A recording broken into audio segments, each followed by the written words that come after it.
Next, turn signals. They're activated 100 feet or half a city block. This allows cars behind you to know what you're doing.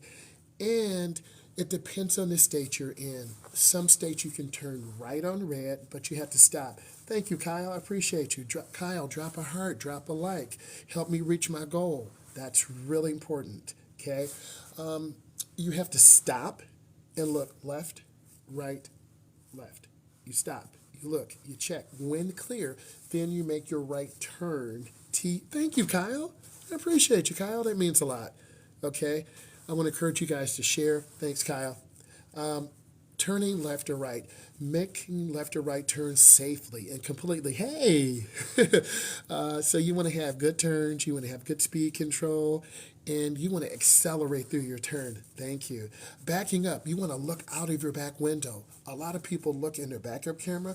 You've got to look over your shoulder and look out the back window.